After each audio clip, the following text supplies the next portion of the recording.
புத்தியாய் நடந்து வாருங்கள், திருவசன பூட்டை திறந்து பாருங்கள். புத்தியாய் நடந்து வாருங்கள், திருவசன பூட்டை திறந்து பாருங்கள்.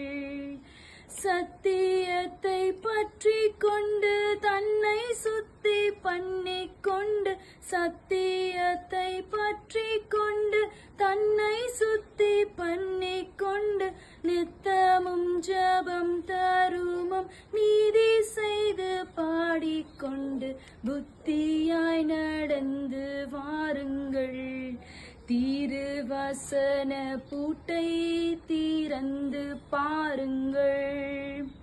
ஆவியை அடங்காதிருங்கள், மறை சொல்லுவதை அசட்டை செய்யாமல் பாருங்கள். ஜீவனை அடைய தேடுங்கள், இயேசு கிறிஸ்தின் சிந்தையை தரித்து கொள்ளுங்கள். மேவிய ஜபம் மன்றாட்டு விண்ணப்பம் வேண்டுதலோடு, மேவிய ஜபம் மன்றாட்டு விண்ணப்பம் வேண்டுதலோடு, தாவி இயேசுவை பிடித்து தளரா நடையோ நுண்ணி, புத்தியாய் நடந்து வாருங்கள், திருவசன பூட்டை திறந்து பாருங்கள்.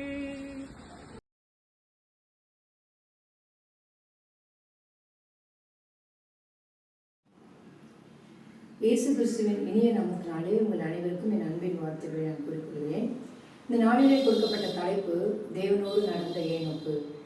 ஏனோக்கை பற்றி ஒரு சில சிந்தனைகளை நாம் பார்ப்போம். ஏனோக்கு என்பதற்கு அர்ப்பணிக்கப்பட்டவர் என்று அர்த்தம். தேவனுக்கு பயந்த மனுஷன், மரணமடையாமல் உயிரோடு எடுத்துக்கொள்ளப்பட்டவர். இவர் இயேசு கிறிஸ்துவினுடைய வருகைக்கு முன் அடையாளமாயிருந்தவர். இவர் ஆதாமின் 7வது தலைமுறையாய் காணப்பட்டவர். இவரை பற்றி நாம் வேதாகமத்திலே ஆதியாகமும், 1 நாளாகமும், லூக்கா, எபிரேயர், யூதா ஆகிய 5 பகுதிகளில் ஏனோக்கை பற்றி அவருடைய வம்ச வரலாற்றை பற்றி நாம் பார்க்கலாம். ஆதியாகமம் 5ஆம் அதிகாரம் 21லிருந்து 24 வரை உள்ள வசனங்களை பார்க்கும்போது, 65ஆம் வயதில் மெத்துசலாவை பெற்று 300 வருஷம் தேவனோடு சஞ்சரித்து குமாரரையும் குமாரத்தைகளையும் பெற்றார் என்று பார்க்கிறோம். 365ஆம் வயதில் தேவனால் எடுத்துக்கொள்ளப்பட்டார். இவரிடத்தை காணப்படுகிற சிறப்பான குணங்கள்: தேவனோடு ஒருமைப்பட்டிருந்தார், தேவனோடு சஞ்சரித்துக் கொண்டிருந்தார். ஆங்கில வேதாகமத்திலே ஏனோக் வாக் வித் காட் என்று மிக சிறப்பாக சொல்லப்பட்டிருக்கிறது. குடும்ப வாழ்க்கையிலே சரியாய் நடத்தக்கூடியவர், தேவனுக்கு பிரியமானவர். எபிரேயர் 11ஆம் அதிகாரம் 5ஆம் வசனத்தில் நாம் பார்க்கிறோம், அவர் எடுத்துக்கொள்ளப்படுவதற்கு முன்னமே தேவனிடத்தில் சாட்சி பெற்றவர், மக்களை கண்டித்து உணர்த்தினார். யூதா 14ஆம் 15ஆம் வசனத்தில் பார்க்கும்போது, நியாயத்தீர்ப்பு உண்டு என்றும் மனுஷர் பேசுகிற வீணான செயல்களுக்கும் சொற்களுக்கும் தண்டனை உண்டு என்பதும், அவர் மீண்டும் பரிசுத்தவான்களோடு கர்த்தர் வருகிறார் என்று சொன்ன முதல் தீர்க்கதரிசி ஆவார். தீர்க்க தரிசன வரத்தை உடையவர்.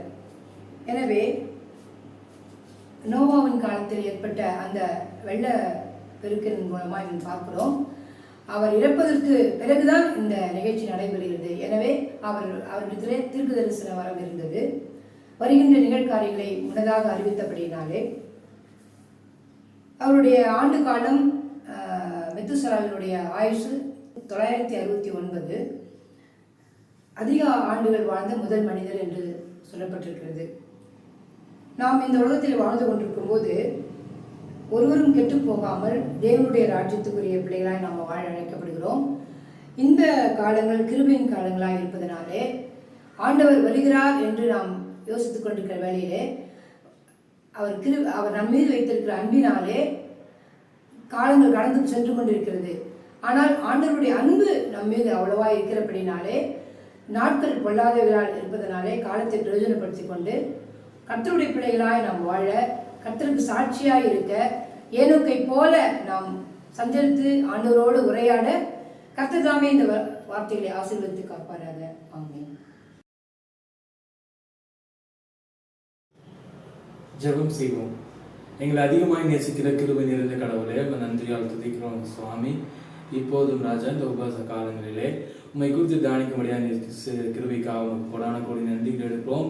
இந்த நேரத்திலே நாங்கள் பார்த்த தியானித்த கடவுளோடு நடந்த ஏனோக்கு என்ற தலைப்பிலே நாங்கள் தியானத்தை கேட்டோம் சுவாமி. ராஜா, இந்த தியானம் எங்களுக்கு பயனுள்ள வகையில் இருக்கத்தக்கதாக கிருபை செய்யும்.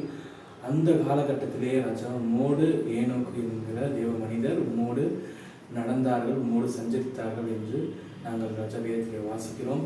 அதே போல நாங்களும் எங்களுடைய வாழ்க்கையிலே ஏனோக்கை போல உம்மோடு நாங்கள் ஐக்கியப்பட்டு நாங்கள் வாழ இந்த பணி கிருபை செய்ய வேண்டுமா நாங்கள் ஜெபிக்கிறோம். யாவர் நீர் ஆசீர்வதித்து எங்களுடைய சபையையும் எங்களுடைய சபையில் இருக்கிற ஒவ்வொரு ஆயர்களையும் ஒவ்வொரு சபை விசுவாசிகளையும் யாரையும் நீங்கள் ஆசீர்வதித்து நீங்கள் வழிநடத்த வேண்டுமா நாங்கள் ஜெபிக்கிறோம். துதி கன மகிமை எல்லாம் முக்கிய சொல்கிறோம். மீட்பர் இயேசு கிறிஸ்து மூலம் ஜெபிக்கிறோம்.